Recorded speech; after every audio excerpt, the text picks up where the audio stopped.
Imagine a border where crossing meant not just capture, but almost certain death. In the early morning hours of August 13th, 1961, East German soldiers began sealing off West Berlin. Barbed wire fences quickly appeared, bisecting streets, homes, and lives. This was the birth of the Berlin Wall, a stark division meant to stem the tide of East Germans fleeing to the west.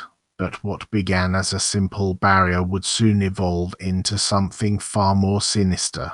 The initial wall was formidable, yet still permeable. People scaled it, jumped from windows, even dug rudimentary tunnels. To halt this exodus, the East German regime embarked on a relentless program of fortification. They transformed the border into an impenetrable, automated killing zone, a no-man's land the West would come to call the Death Strip.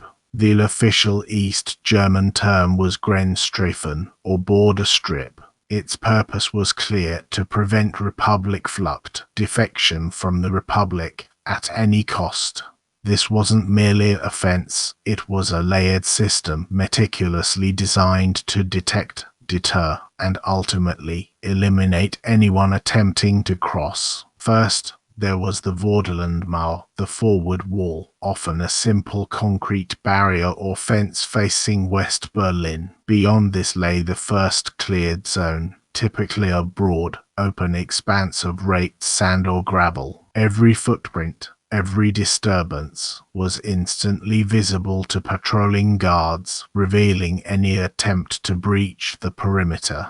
This cleared zone wasn't just for visibility. It was often riddled with hidden tripwires connected to alarms, or even anti-vehicle ditches designed to stop trucks from ramming through. Imagine the constant tension, knowing that the ground beneath your feet could betray you at any moment. Then came the Hinterlandmauer, the inner wall, usually a taller, more robust concrete barrier, often topped with smooth, unscalable pipes or barbed wire. This was the primary physical deterrent, usually the famous Grenzmauer 75, standing over 12 feet high. Between these walls, the true horror of the Death Strip unfolded. Hundreds of watch hours, manned 24/7 by armed border guards, stood sentinel. Their powerful floodlights swept the strip at night, illuminating every shadow, while their machine gun nests commanded clear fields of fire. Patrols, often accompanied by attack dogs on long leashes, constantly traversed the strip.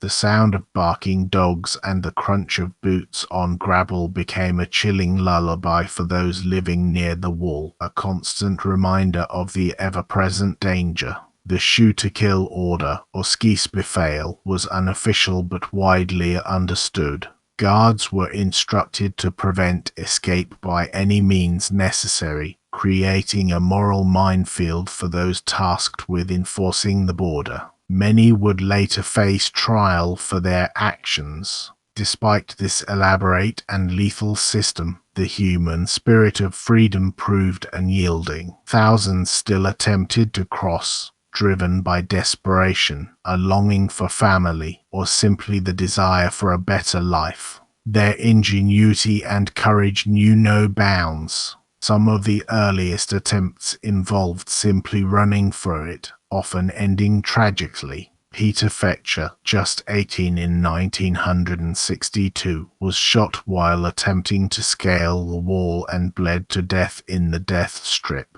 in full view of West German onlookers, a harrowing symbol of the wall's brutality. Tunnels became a favored, albeit dangerous, method. Over 70 tunnels were successfully dug, often from basements near the wall, with some stretching hundreds of feet beneath the Death Strip. These were painstaking, claustrophobic operations, requiring immense secrecy and effort.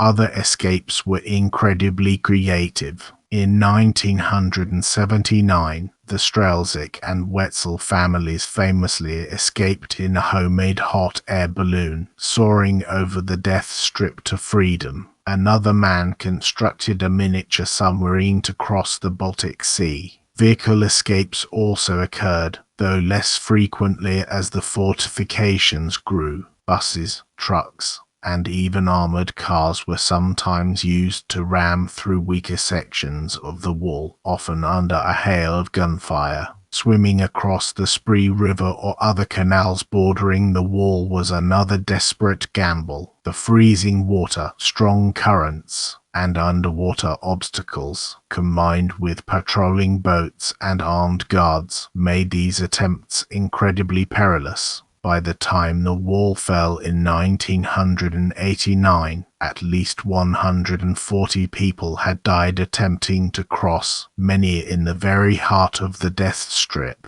Each death a testament to the brutal efficiency of the system and the profound human desire for freedom. The Berlin Wall's death strip remains a chilling reminder of the Cold War's darkest days, a concrete and wire manifestation of ideological conflict, and a testament to both human oppression and indomitable courage. Next, we'll uncover the daring deceptions that fooled the KGB for decades.